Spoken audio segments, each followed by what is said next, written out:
Yeah. Oh, yeah.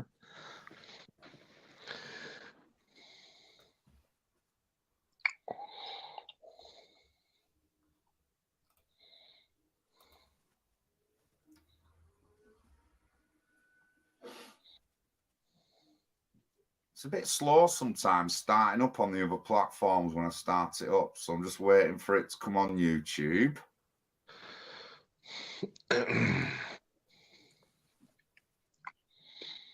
Right, there we go.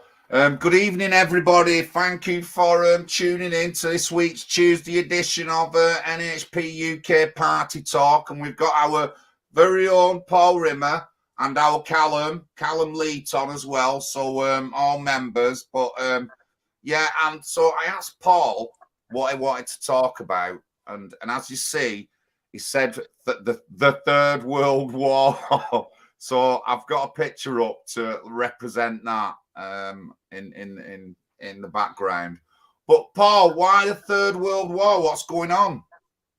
It's the escalation, not only in the Ukraine, but in the Middle East and the Far East. And it's obviously the globalists are behind this war now. It's a proxy war for them.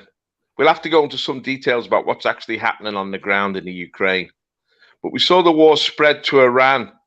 The Israeli Air Force was brought in to attack factories in Iran, which supposedly were making drones. So, and then we've seen an American Secretary of State go to the Far East and give the Japanese the okay to build military bases around Taiwan, which is going to provoke the Chinese. They've also asked South Korea now to provide weapons for Zelensky in the Ukraine. So it's gone global. These people are globalists who are leading this war, and they have a global vision. And they see themselves fighting what they used to call the axis of evil. But I think we're more the axis of evil now, because we're promoting the Antichrist at every step. Now, they seem to want to undermine China, undermine Iran. Now, people underestimate Iran. Iran is a big country, 90 million people. It's got a big economy. It's a huge exporter of oil. So it's got a lot of power now, Iran. It's not like the small third world country it used to be. It's a really significant player now. And of course, Russia itself. Russia has got $100 trillion worth of assets in terms of natural resources, not just natural gas, oil, precious metals, gold, uranium. It's got everything. I mean, Russia's twice the size of America. And the globalists would love to get their hands on Russia and carve it up and share it amongst themselves. But we'll have to go and we'll have to investigate what is actually happening in the Ukraine itself, because this is what's triggered off my interest.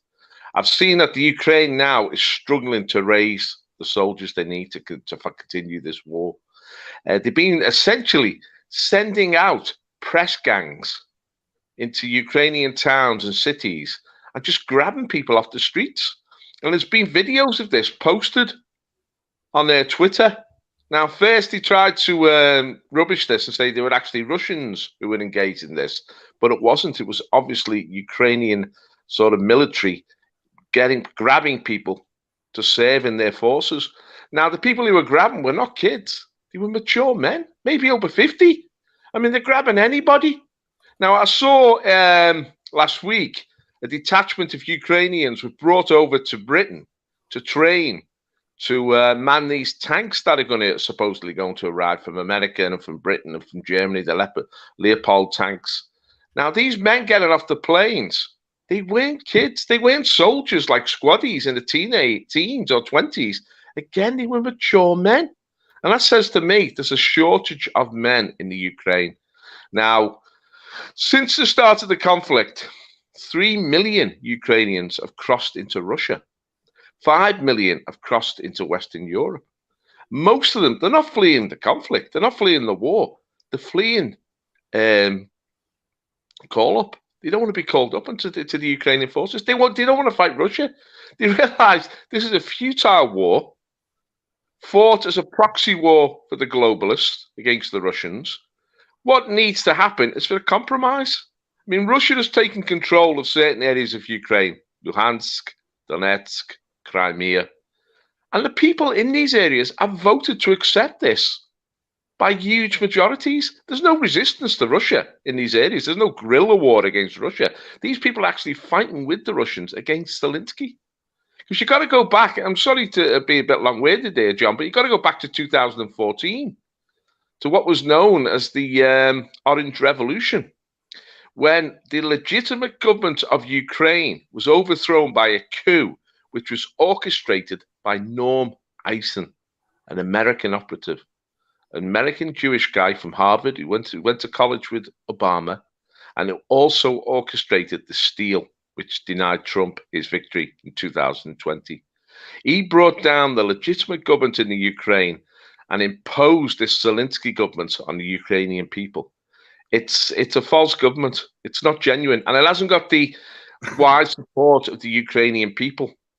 But the Americans are insistent on going ahead with this war, and they're now sending more and more weapons to Ukraine. We've seen they're going to send 230 tanks. They're going to send F-16 bombers, I think, eventually.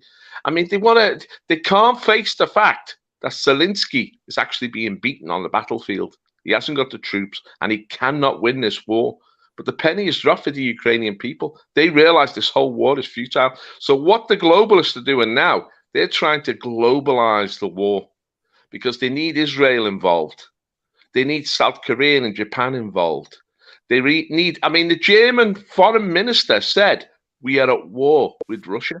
The German foreign minister, what the hell was she talking about?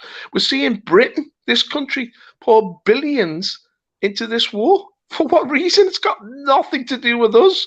I mean, you know, it is a far off land of which we know very little. People don't even understand the Ukraine. The Ukraine is not a country. It was created by the Soviet Union. It consists of all different religions, like the Ukrainian Orthodox religion, the Russian Orthodox. In the West, you've got the Roman Catholics. You've got different languages spoke. Most Ukrainians can speak Russian.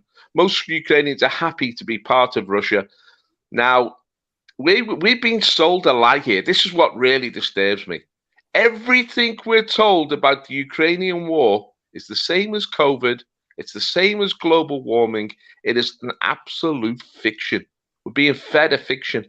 And this fiction is about to blow up. And I don't think the Americans can actually come to terms with the fact they're going to lose this war. The Americans have put $200 billion into the Ukraine.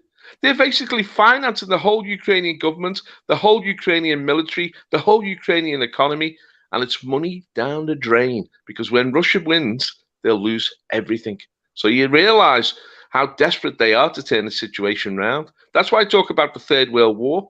They've built up this huge force in Poland, not just American forces, but Polish forces, as if they're about to invade the Ukraine. But they know there's one thing that will stop them, and that's nuclear weapons. Behind you, John, that mushroom cloud. That's what the only thing that's restraining them. They know the Russians have got 6,000 nuclear weapons, tactical nuclear weapons for the battlefield, and ICBMs to blow up cities.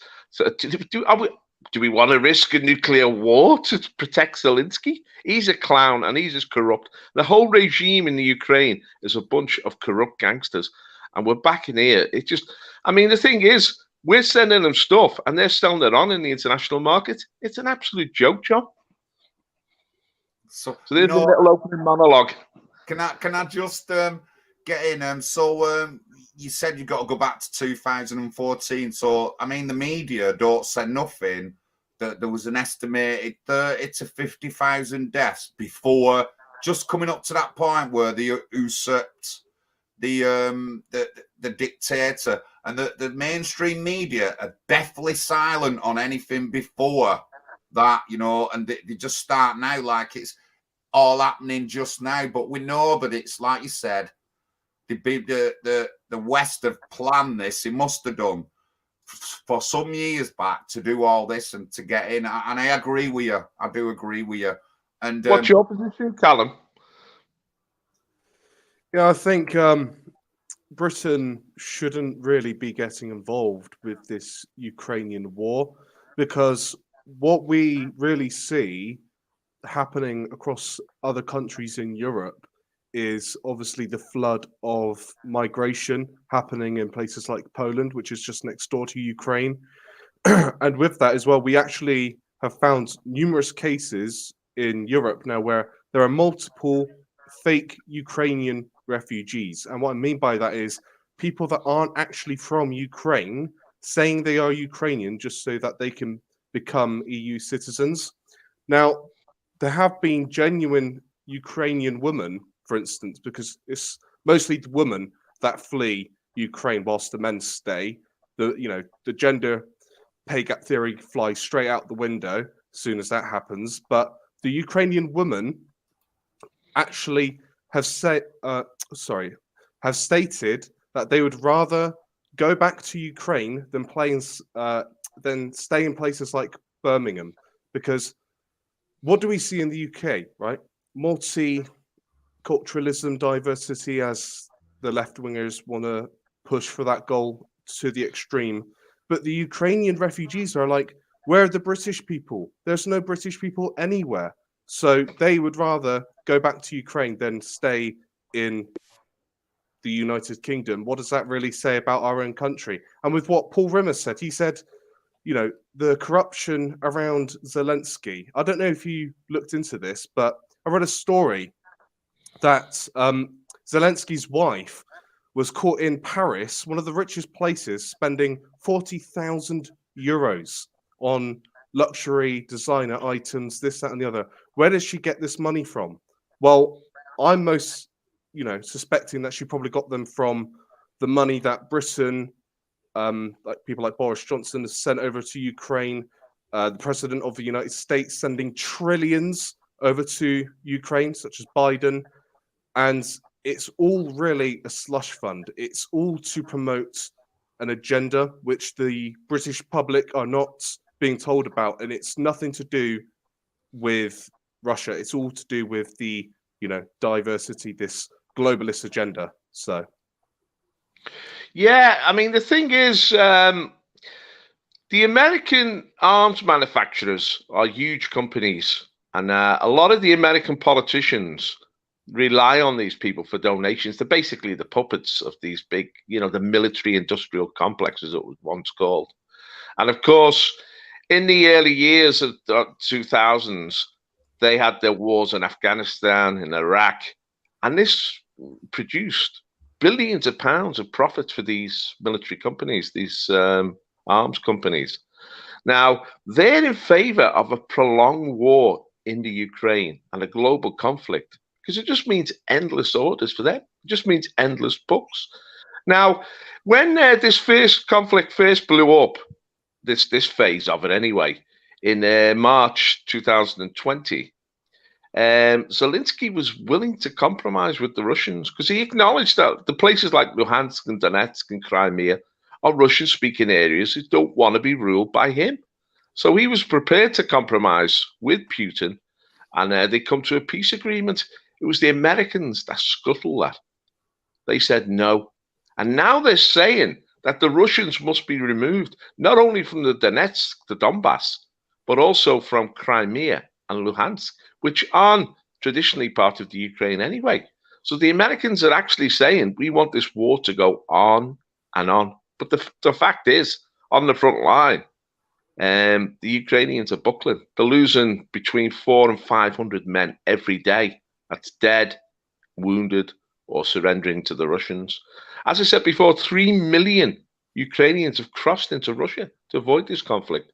I mean, Callum just said that it's mainly women in the West, but the truth is they stopped a lot of the men from leaving the Ukraine. The Ukrainians do not want... See, the Ukrainians and the Russians, especially in the east of Ukraine, are very, very similar people. The Russian Orthodox, they speak Russian, they intermarry, and they're really indistinguishable from each other.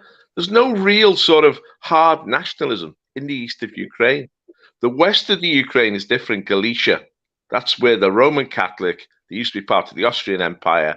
They were the people who fought with the Germans in the Second World War because they resent Russian imperialism, because for them it was imposed upon them. So they're willing to fight this war. But the thing is, they've now become dominated by Poland. And the Poles are looking to carve up Ukraine and take a big, because traditionally Western Ukraine was also part of Poland. So Poland might reclaim some traditional territory there. And you see, in the center of Ukraine, in the Kiev, that was known in the past as Little Russia. That's where Russia comes from. The whole Russian nation started around Kiev, and eventually they moved up to Moscow in Russian history to get away from the Turks and the Mongols. So there's a big story here, a very big, complicated story. Nothing's clear cut. The Americans are saying you've got to respect these lines on the map. The truth is, in Kosovo, in Serbia, the Americans said lines on the map don't mean anything. It's people on the ground that count. And the people on the ground in the places like Luhansk are pro-Russian. So give the Russians that section of the Black Sea and then compromise and end the war. It's easily done, but the Americans don't want it. And that's what really scares me. America now wants conflict. They want war. I mean, this might be an escape route for Biden. Go on, John. Michael, Mr. McCarthy just saying, talk about solutions. I mean, if Britain come out of supporting the war in Ukraine, others would, because we're one of the biggest supporters. So right there and then is part of the solution, not sending all that aid and billions to fund the war. Because if we stopped, then the other people who are funding it think, well, England stopped, so let us stop. You know, we don't want to send all our money. No, there is many solutions. Can I just want to say hello to Lady J82NI. I'm guessing you're from Northern Ireland, and I've seen all the stuff on social media about Northern Ireland and that. I am just gonna quickly run through our policy on refugees and stuff. So just give me a minute. So it's impossible to prove what country these people arriving on the beach came from when they claim asylum if they do not cooperate, which they never do. All commanding officers within the border force will be very aware that if they were to turn a dinghy around and it sunk and they drowned, they would be in serious trouble. They could even face criminal charges for any deaths. There is no way any of them will turn back any boats without taking them somewhere to be processed. Well, we are signed up to the 1951 UN Refugee Convention. And I've talked about this before, Lady J, that it's because of this why a lot of them are coming. If we came out of that convention, which is one of our primary policy, then this would help to solve a lot of this. So don't worry. We're well aware of what's going on in Northern Ireland. We're keeping an eye on you. Hopefully, maybe this year, a couple of us may get a chance to come over and see for ourselves. But we're well aware. But thank you for joining our party talk. And we are going to be registering to run in elections even in Northern Ireland. I'll put the link to our website in. There's more on the website. If you'd like to take a look at that, Lady J, it'd be much appreciated. But what you're fighting for in Ireland, we are fighting for over here right now. So you're not alone. And like I said, we're keeping an eye on things. Thank you for your comment, Mr. McCarthy. Talk about solutions, please. Like I said, a basic solution for me would be just to stop funding it. That would be one of my solutions that would force other countries to rethink their positions in the war. And I don't believe that everyone's on board with it. They're definitely not. The way the stuff Paul was saying is well known across Europe. So not everyone is on board with this war. And like Paul says, it's a minority few globalists pushing everyone around under them to get this war going and create this war. But thank you. Go on, Paul. Does Callum want to add anything? Yeah, I was just going to say, who are really the people that we are helping in Ukraine? I don't know if any of you have heard of the Azov Battalion, but these Ukrainians, they are literally the definition of evil. Because once you see what these guys are doing to Russians, you will really start to question the leaders in power and ask them, well, why are we sending trillions and millions to these types of people? And really, it's mostly, like John said, it's to do with the 1951 UN Refugee Convention. So for a solution for, especially in Britain's role, is to stop funding it. Yeah. Why are we, the great British people, allowing our leaders to worry about the Ukrainian borders when we have our own problems in our own country? It's like we don't even have any borders in the UK anymore. We seriously have to worry about our own borders before prioritizing other countries like Ukraine's. What we've got to realize is that Rishi Sunak was a globalist imposition on the Britain. He's been elected by nobody. No one in the Conservative Party. He lost the election there. Nobody nationally, of course. He is just a puppet of the globalists. And they're centered on Biden's administration in Washington. 80% of the people in Biden's cabinet are globalists. They probably got Israeli passports. I mean, Newland and Blinken, who are running this operation, again, are basically pro-Israeli, you know, they're Jewish people. Now, these globalists control now the European Union, and they've imposed that control again because there was resistance in Germany. The German defense minister resigned rather than send Leopard tanks, whatever they're called, into the Ukraine. But they've now backed the Green Party. This is amazing. The Green Party in Germany is a total globalist party, and they are gung ho for war. I mean, the Greens, when I was growing up, the Greens, and John will verify this, they were regarded as hippies, sandal wearing, you know, vegetarians, long hair. Now they're the war party. So something's going really bizarre. But the French have now been, the Americans have imposed themselves on the EU. They want the EU to join in this war against Russia. And this is why I say it's a third world war. They want Israel involved now. And the Israeli military is the key. The thing is with the Western European countries, the people of Western Europe will not fight in the Ukraine in this battle. Okay, the government will send the money, but if you're asking for people in Western Europe to go and give their lives to take Luhansk and Crimea off Russia, you've got to be kidding. Who's willing to do that? And we know that they're just saying now that the British Army is not up to scratch anymore. The British Army has gone woke. It's full of women now, not only in the ranks, but in the officer corps. It's full of all sorts of woke ideas about multiculturalism and transgenderism. It's absolutely crazy now. This political correctness, which has destroyed so many institutions in Britain, has now infected the British Army. So what that means as a fighting force, of course, it's also infected the American army. The American people don't want to fight in the Ukraine. They don't know what the hell we're doing there. This is really an internal struggle between the Russians and factions within Kiev. Now, the people who run Kiev, the thing is, you see, once the Soviet Union broke up, who were the ruling class? Who was the ruling elite in Kiev? It was the old Soviets. But they've been ousted now. And what we've got, mainly Jewish people, globalists, have taken control of Kiev. But they're not even Ukrainians. We saw Rishi Sunak go over there. He's an Indian. He hasn't got a drop of British blood in his body. He's an Indian, a Hindu. And he meets up with Zelensky, who's a Russian Jew, to discuss Britain and the Ukraine. They're not even British or Ukrainian. The whole thing is a farce. It's a globalist mirage. And people are being sucked in that somehow we're obliged to protect the borders of Ukraine. As Callum said, we can't even protect our own borders.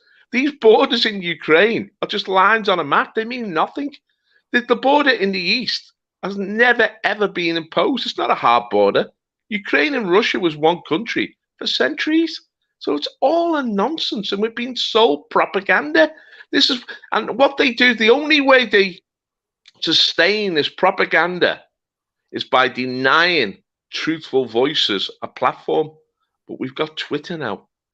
And anyone who's on Twitter can speak the truth. And if you explore Twitter, you'll find the truth in the Ukraine. There's a lot of Ukrainian bots on there pushing their propaganda. But if you dig deeper, there are a lot of true voices. Now, we had this demo in Leeds on Saturday.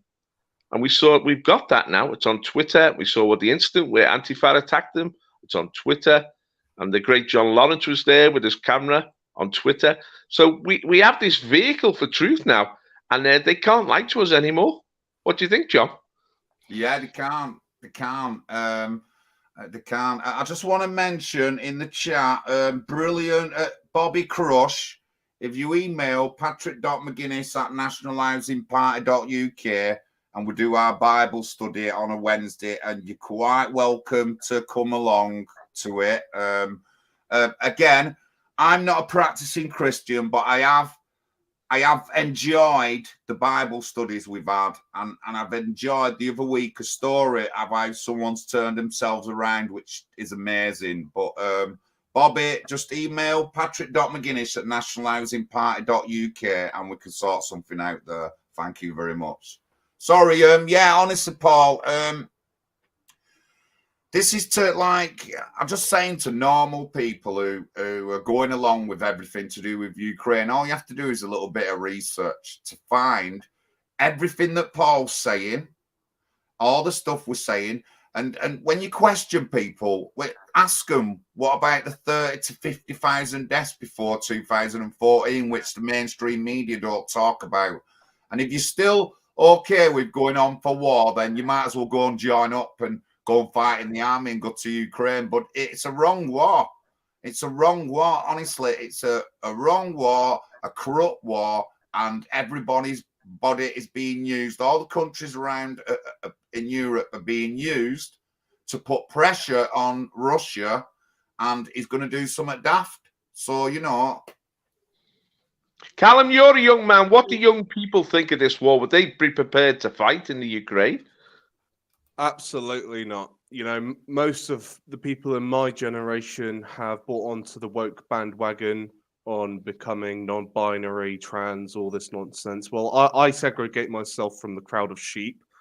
And when I did my own research, like you said, all the way back into 2014 and looking into the Ukrainian side with Zelensky and everything, Zelensky, before he even became the president and leader of Ukraine, he was actually in movie and TV shows. One of them was called Servant of the People. This guy was a literal actor. He played a role into becoming the leader of Ukraine, and then he actually does. And now he's taking in all of this money, and it's all a clown show. He even made a song where he's wearing, this tight bondage gear, making fun. It's called Love Kazaki. Yeah, it's pro-LGBT.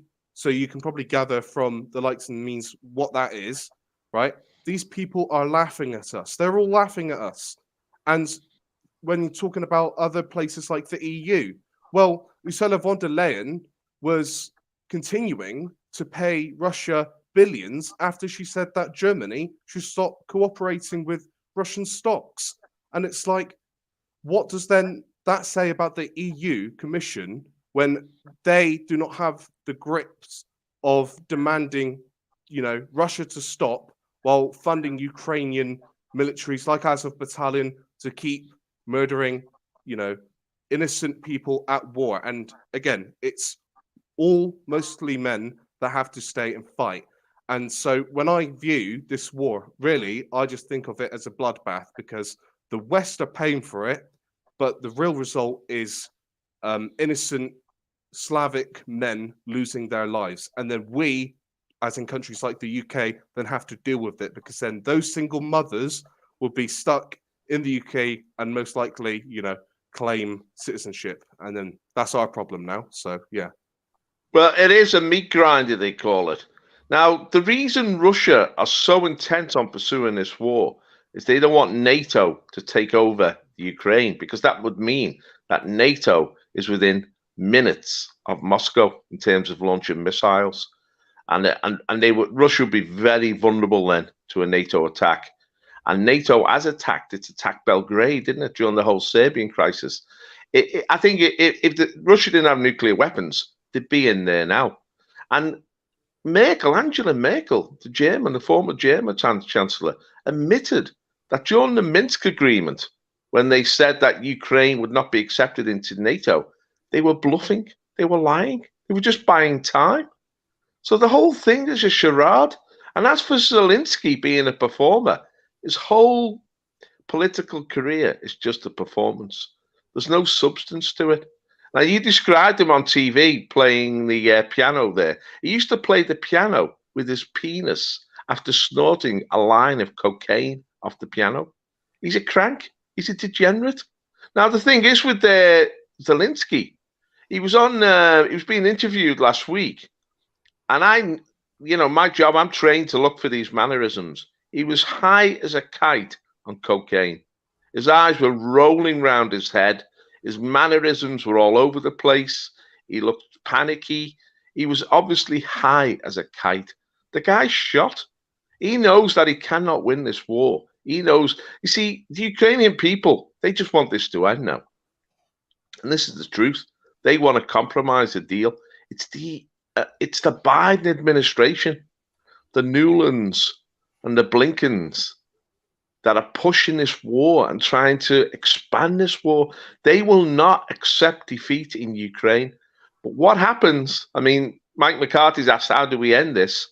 It looks like it's going to end with the disintegration of Ukraine. And what will that mean for the American administration to have poured hundreds of billions of dollars, an absolute fortune, to bet the bank on the Ukrainian victory and to lose? Don't forget, when this all started, we were told that sanctions were going to bring down Putin, that we were going to isolate Putin and break him. But the exact opposite has happened. I mean, Russia just signed a huge agreement yesterday with the Iranian banks. They tried to push them out of the SWIFT system of bank exchange, and now they just do it through Iranian and Chinese banks. And we've got to look at China. This is why it's a third world war. The Americans fear the emergence of China because China was seen as just a backwater which America could use to build cheap goods. But Xi Jinping is now asserting China. And this is undermining America's role in the world, and America can't cope with it. This is why they're trying to, the Japanese, the South Koreans, and the Taiwanese to arm up in the future conflict with China. These people are crazy, and they're just using us. We're just pawns in their game. They don't care about us. They don't care about our nations. They want to create chaos in the world so that they can dominate us all. The globalists want to be the ruling strata in the world. They think that's their divine right to rule over us, that we're just sheep to be pushed around cattle. But we've got to push back against this. And we've got to expose these people and get them out of power. And we've got people like Viktor Orban, you said, Callum, there's other people in Europe, Viktor Orban, presidents of Serbia and Croatia, speaking out about what's going on. And I think the voice, as this war continues and the deaths continue, people are saying, we've had enough. This has got to end. And I feel this disgust now rising in people. So I think this is going to be a big issue over the next year. John? Can't hear you, John. Can't hear you. You're mute.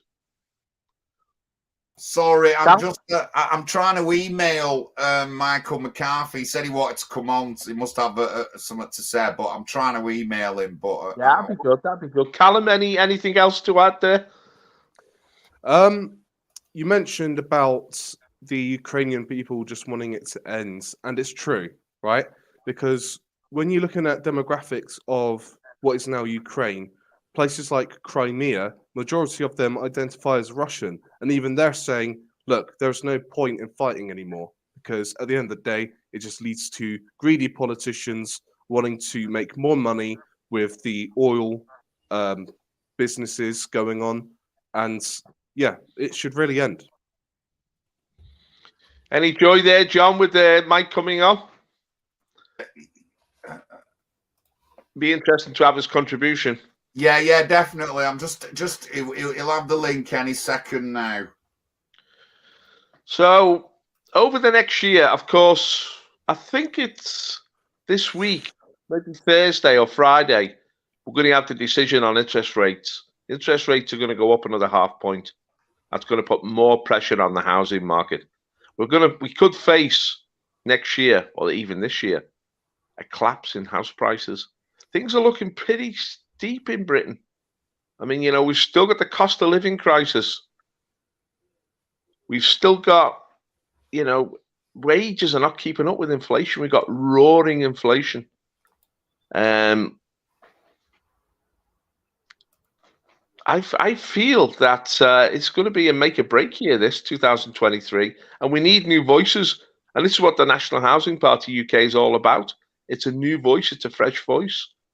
And we've got to link up with other patriots across this country and across Europe. I mean, this is the thing is, people are rising across Europe now. Not only against this invasion, this asylum seeker illegal invasion, but against this war and the way we're being governed. They're not listening to the people. The people have got to reassert themselves. The media is fake. They're controlling us and abusing us. We've got to put the British people and the ordinary people of Europe first. John? I just want to nip in. Lady J82, Northern Ireland, just be strong, keep it up there, and the Irish are really showing that they've got balls. They are really showing that they've got balls. They have it, and I am impressed with all the stuff I've seen out there. But you just keep it up, girl. You just keep it up. Right, we've got Mr. McCarthy in.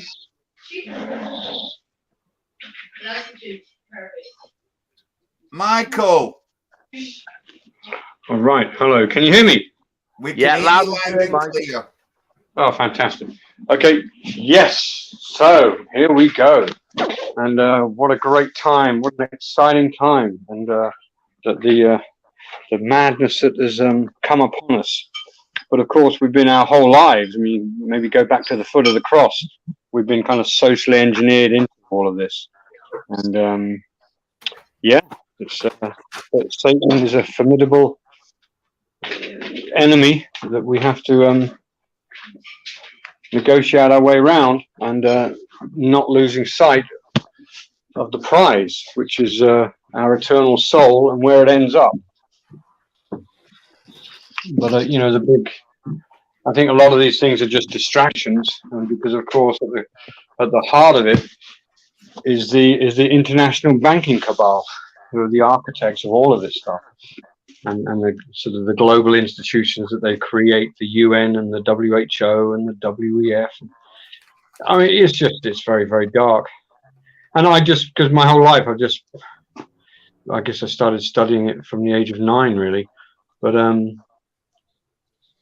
yeah, it's all rigged. All these wars are rigged. And I spent over 15 years just covering wars as a photojournalist in Southeast Asia, Eastern Europe, and East Africa, and just see how these things are rigged. And the primary purpose of mainstream media is really just the propaganda wing of the intelligence services, who all feed into the central bank system. So the CIA really should be called the CBIA, the Central Bank Intelligence Agency. And it's the CIA, and I've met enough people who are in it, or certainly were analysts, if not agents. But they're just, the CIA is just MI6 West, really. So, Michael, I mean, I haven't been to war. I don't think Callum has, and I'm not sure if Paul's seen active. I've been in the boxing ring many times. So I mean, you said about you've done 15 years in reporting on in other lands, wars and that. So you must be the kind of person who would see everything behind. That's why you've got this opinion, because you have seen the real truth. I can say it, but I haven't seen it. But you've actually seen it, haven't you? Yeah, I have. I mean, the first war, I mean, I started questioning the Second World War when I stood outside my Irish grandmother's house in London, and she, spent the whole of the war in that house. And so my father is, he left Ireland when he was 5, I think, but the year the Second World War broke out. So I started questioning at the age of 9 when I was visiting my grandmother in that same house in London in the 70s. And we were living in Germany at the time, and I just saw, why would the nice German people want to bomb the nice English people? And at that age, I began to kind of question it. And I ended up joining the army, so I was in the Falklands War as a young paratrooper. And it was after the Falklands War, I left shortly after that I got into photojournalism. And So yeah, so I saw more combat. I mean, war is unpredictable and very messy, and the Falklands War certainly was. But I actually saw more disturbing things in wars in Southeast Asia, Eastern Europe, and East Africa, and famines in East Africa. I covered famines in Ethiopia and Eritrea. What I want to question, Mike, is this. But they're all rigged. Every single one of them is rigged. They're all rigged. And the primary purpose of mainstream media is to not tell you that. Because if you want to make it in mainstream media, you just don't talk about the international banking cabal, who are the architects of all of these wars. Well, that's what I want to talk to you about, Mike. You're putting a lot of emphasis on this international banking cabal. What's the human agency there? Who are they? What's their goal? Why have they got an ideology? It strikes me that banking is essentially just about organizing finance around the globe. But you're giving it like a sinister twist. Why would they have this sinister twist? What is their goal? And who actually are they? Yeah, well, they just want to own the whole thing. It's in the same way that they're genetically modifying seeds. They're now genetically modifying human beings. So they have become their own messiah, whoever they are. I mean, I say our Lord described them best as the synagogue of Satan. And anybody can join. We can all join the synagogue of Satan. There's certainly a dominating ethnicity in the commanding heights of it all, but they certainly have a foothold in every ethnic group, and so they're dependent upon the low status members of our ethnic groups, the ones who are easily bribed or blackmailed or corrupted or are just willing to go, to be elevated, and because they are low status people, a lot of them are, dysfunctional and degenerate and quite happy to sell their souls for a few pieces of silver, and those people get elevated into positions of command and control and power and influence, and then they carry out the agenda of this globalist cabal. But our Lord was very good in the way that in his last public speech, Matthew 23, he kind of tore in to these people, whoever they are, who I feel had just become infected and overcome by what I call the Babylonian woe. And there's a great book on the subject called The Babylonian Woe, which I think is an essential read. So it goes back over thousands of years, and how the whole money system, and that's where the beginning of Kabbalistic thinking and Talmudic thinking came in, which has got nothing to do with the Old Testament or that which predated our own faith. And so it's a corruption of that, and that's what our Lord, that's what Jesus was really pointing out in that last public speech, which of course he would have known was his last public rant, Matthew 23, and he just covers everything. And I think a contemporary version of Matthew 23 would be JFK's Secret Society speech. And I think if people become familiar with his Secret Society speech, and of course he was killed shortly after that, that's kind of a contemporary version of Matthew 23. And he's an Irish Catholic, imperfect like all Irish Catholics. But JFK was an Irish Catholic, just like Steve Bannon is today, who's pointing out the same truths, and also Senator Joseph McCarthy, who of course was correct. And so these are all Irish Catholics that have just consistently gone up against the deep state, and we are where we're at. But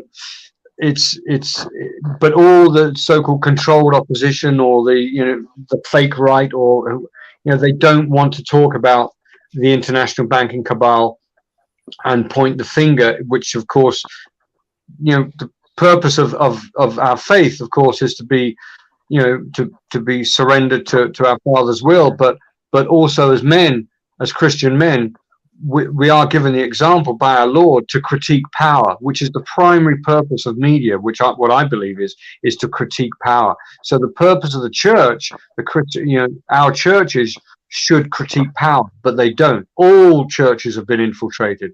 Most of the churches, I should imagine, were set up to be Trojan horses anyway. But the faith remains strong. The Holy Spirit remains. The mystical body of Christ remains as strong as ever, and it critiqued power. So that last speech is what he said, right, if you're going to be a Christian, this is what you need to do. you Let me critique get back to the empirical side of this, Michael, right? Now, another president who was brought down by the deep state, of course, was Richard Nixon. Richard Nixon was brought down because he knew what these people were up to. That was a whole plot to bring him down. By, again, the CIA and the FBI were involved. The people who brought down Trump and stole the election, the deep state was heavily involved. I talk about the military-industrial complex. They were the people like Dick Cheney, Bill Barr, George Bush, Senior and Junior. They were all involved in the bringing down of Trump.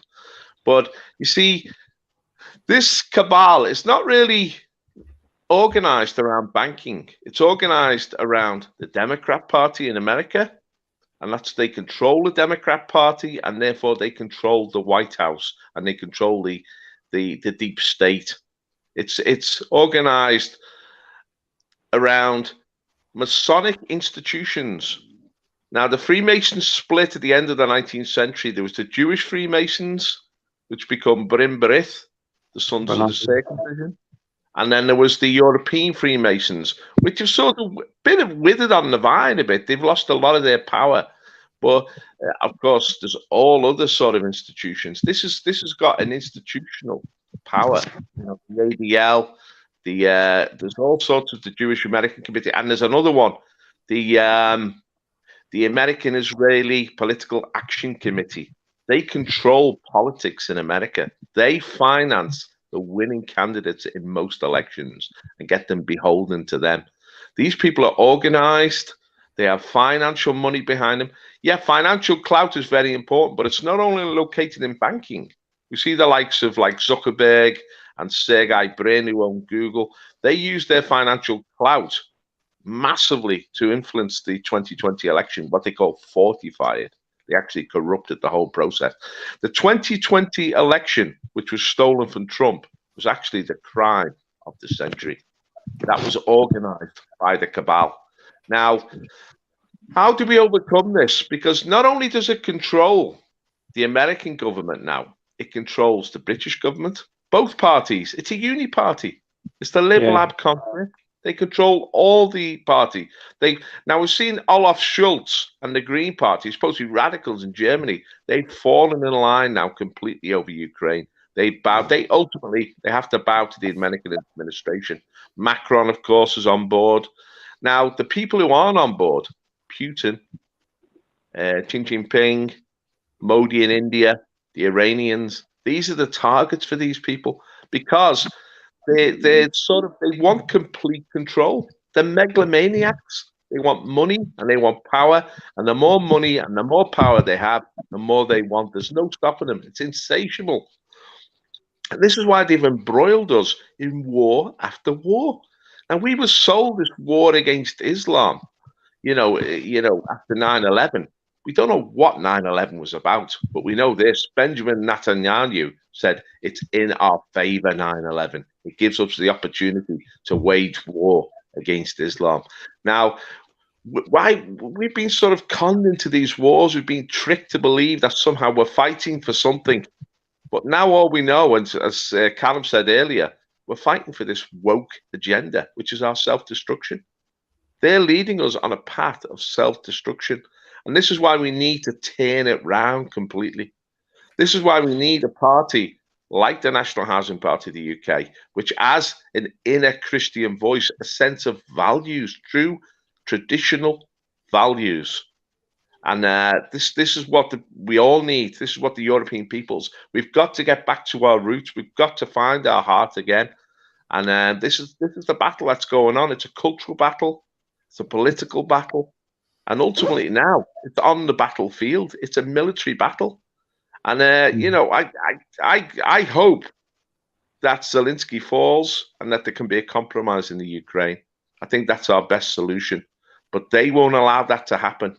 They're ratcheting up the ante now. They're sending over heavier and heavier weaponry. God knows what these people have got planned. But I tell you what, they won't stop at anything to get their way. Well, they're shaping the battlefield. I mean, they're always shaping the battlefield for future skirmishes, really. And I mean, I gave up war photography. I think I've done I think I've done 7 wars in 6 months in 1998, and I moved to America, and I just became a commercial pilot. So I was a commercial pilot on the day of 9/11. I was living in Mountain View in California, and on that day, I mean, I knew as a pilot, I never flew jets. I just flew helicopters, and the biggest thing I flew was a 35. I carried 35 passengers, twin turbines. So I never flew big jets, but flying's flying, right? But you can't. As a pilot, I knew on that day that the official story was a lie. So I got very much involved with the kind of the anti-war movement and the 9/11 truth movement, and through that my work in the anti-war movement, and I very quickly realized that the anti-war movement is run by the war movement in the same way that the environmental movement is run by people who hate the environment and would just want to control it and re-engineer it. But it's that's massive. And you talk about AIPAC. The AIPAC is in Washington, because during my work in the anti-war movement, I ended up working for a congressman called Dennis Kucinich. So for 2 years, I worked for Dennis during his presidential campaign, and it was in 03, 04. John Kerry got the nomination for the Democrats. Dennis was a Democrat, and George Bush got a second term. But I knew Scott Ritter at the time, who's kind of speaking out about the war in Ukraine, and people like Ray McGovern. I knew Ray McGovern, the CIA analyst. But Scott was great, and Scott told me many stories. And it'd be great to have Scott Ritter on. Be great to have Scott Ritter on. He's got a lot to say. I'm going to try and chat with Scott soon as well. We'd love to have him on. But Scott's been kind of reined in a little bit. But when I knew him, and I actually knew him after he was reined in as well. But before he was reined in, I knew him and met with him in Boston. But he, like the American-Israeli Public Affairs Committee, which you mentioned earlier. Political activity. Political activity. No, it's not. It's the American-Israeli Public Affairs Committee. If you look it up, it's the American-Israeli Public Affairs Committee. Yeah. That's what it is. But there are thousands of lobbyists in Washington D.C., but there's only one lobby group called the Lobby, and the lobby is the American-Israeli Public Affairs Committee, and so they control the House and the Senate, whether it be Senate, congressmen of Republican or Democrat. They control them all. You just can't be a politician in America unless you get their tick of approval. And of course, they control the media, and they control the academy, and they control the State Department, as Senator Joseph McCarthy tried to point out. But it's so Trump, if he had been the real thing, he would have made a speech like JFK. So Trump is a player. I mean, he's been made by these people. He's a creation of the Kushner family. I'm not sure about that. That's your view. Yeah, it's not mine. He wouldn't be in business if it wasn't for the Kushner family. Box is clever, Trump. Box is very clever. Well, we'll see. Well, let's see. I mean, I hope so. We pray for Donald Trump. I pray for all leaders. But we'll see. We'll see. Because he was pushing the vaccine. He's pro-immigration.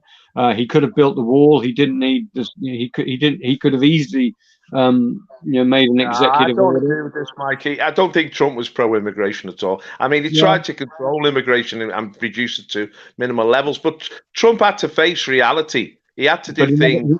But he never made a JFK speech.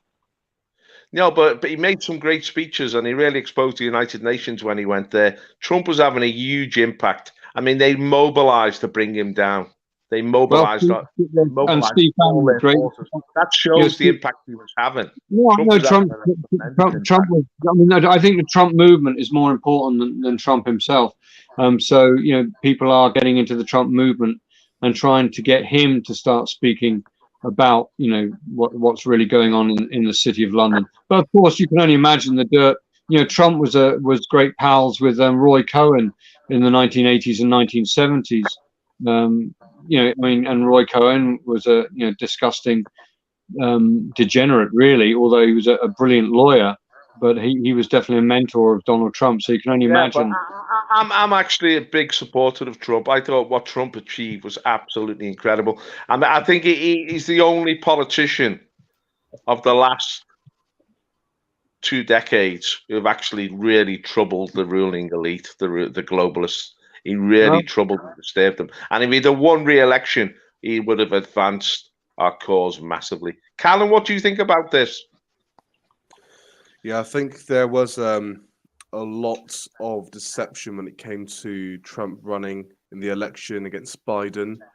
And I want to go back onto the part where we were talking about, nations getting involved with the World Economic Forum and this, that, and the other. I just want to read to you guys one part of the Bible.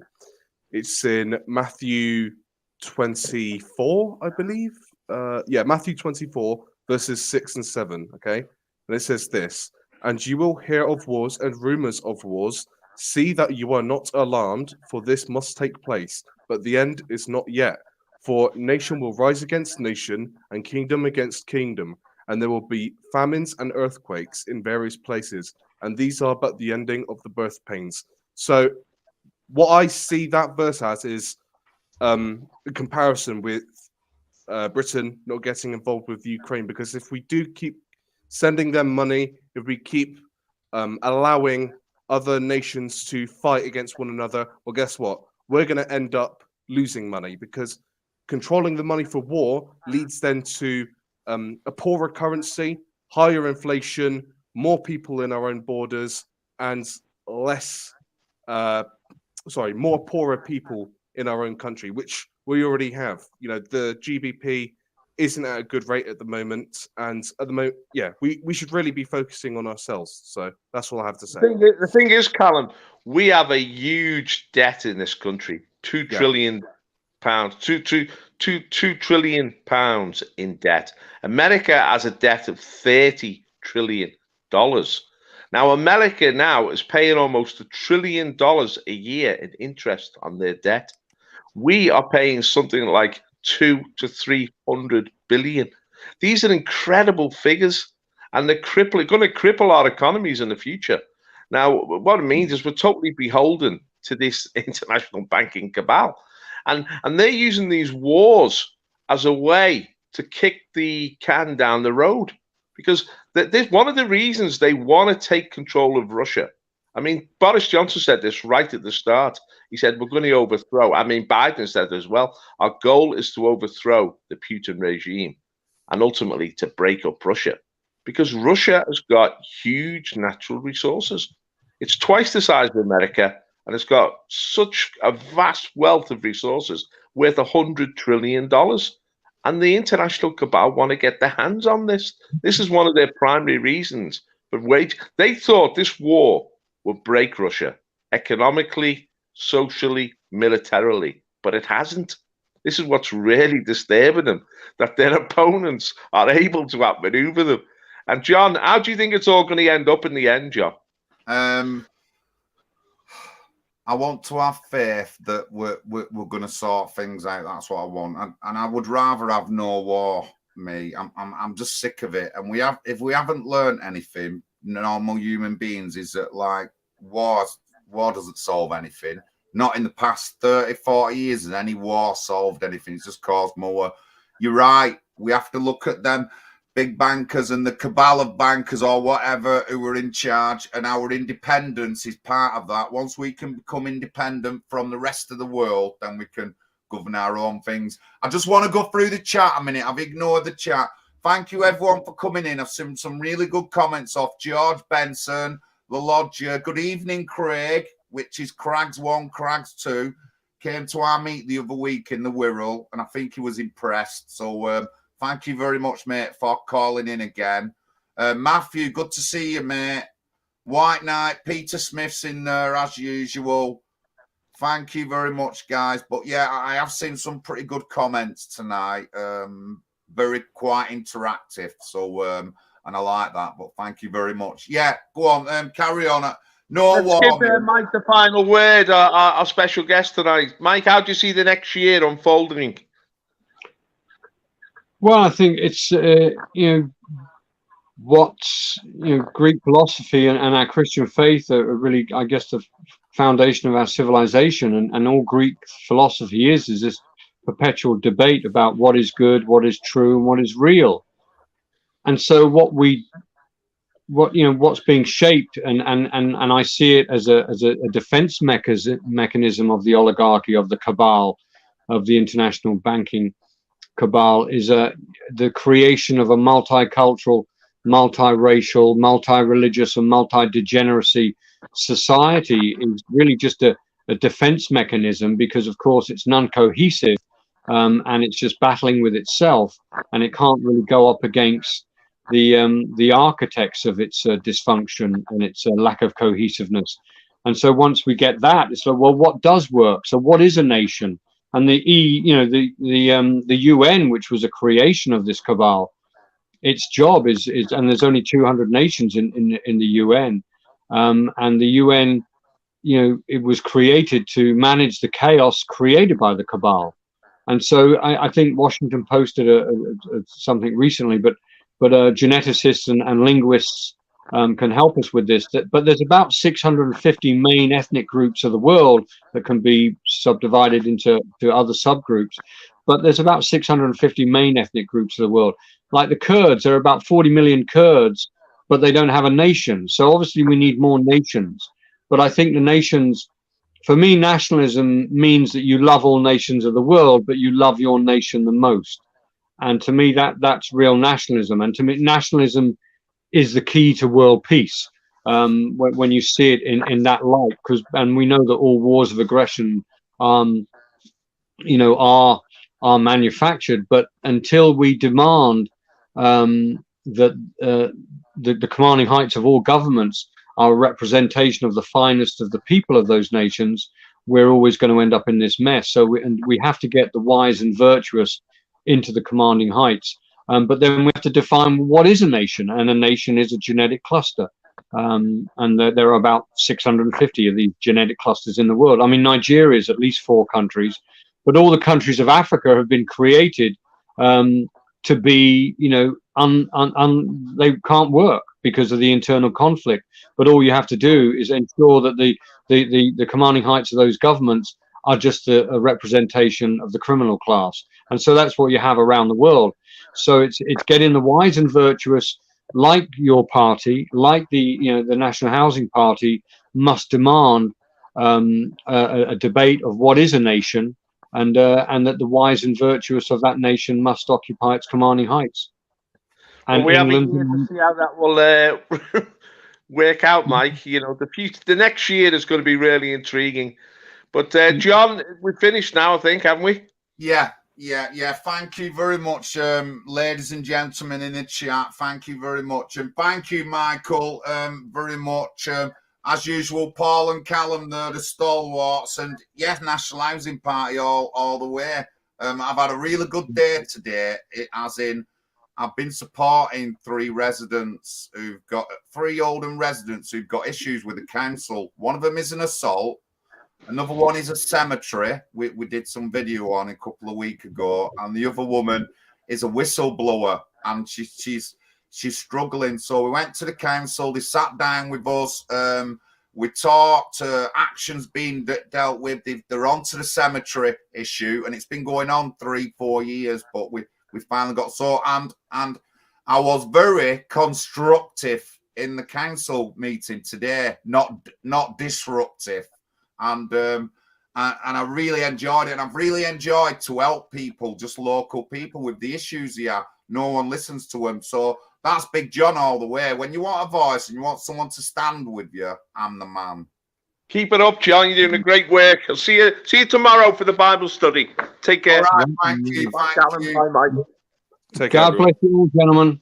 God bless you all. Have a beautiful evening. Thank you very much, everyone. Thank you. I should have gone on a bit more about policies, but I'm on Thursday, and I will mention a couple of our policies, and I'll be doing it each particular week. Some of them, there is room to change and maneuver these policies to how we want them. That we will always take input off people. So if you think something can be added to a policy or something within our policies, please get in contact with us. Obviously, our main two issues is exit the 1951 Refugee Convention and no permanent settlement immigration to the UK. That's got to be withheld through everyone who in the party. But it's not as extreme as you think. It is a righteous move. And there's lots of other people who will agree with it. But thank you tonight, everyone, for being in. English weather, good evening. Digital identity, you know, what's going to happen? It's going to come. It's going to come. But, I mean, I think there's more reasons behind it, than what we might already see with that digital identity. But, you know, if you know me, and you know me well, I don't care, mate, who sees me stuff, what they see about me or anything. I do get spied on by people, but there's nothing they can send because nothing ever comes out.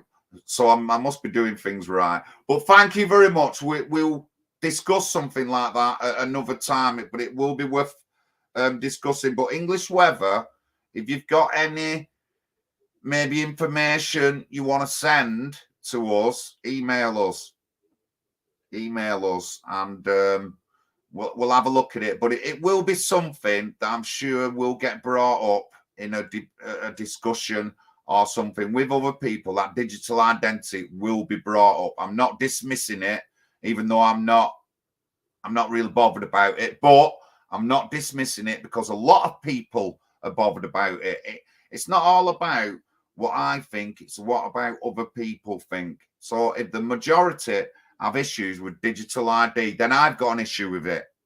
So, but thank you for your time, everyone. Thank you very much indeed. Again, the email's up. If you want to email us, you can also email admin. I think it's admin. One sec. I will get another email up, an info email. I was do send to our admin email. But thank you very much, guys. Thank you very much for tuning in. I'll see you all Thursday. I've got Gary Clark on from the Constitutional Movement Worldwide. We're not particularly talking about that. We're going to be talking about other issues with. We're going to talking about other issues with Gary.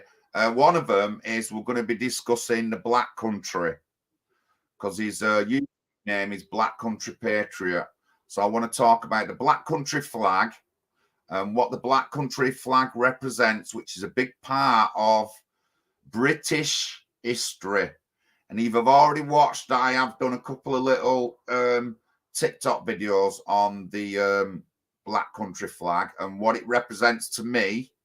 But yeah, we'll be talking about that on Thursday and some other stuff Gary done. He's a great patriot, a great activist, and I've known Gary now coming up to 5 years.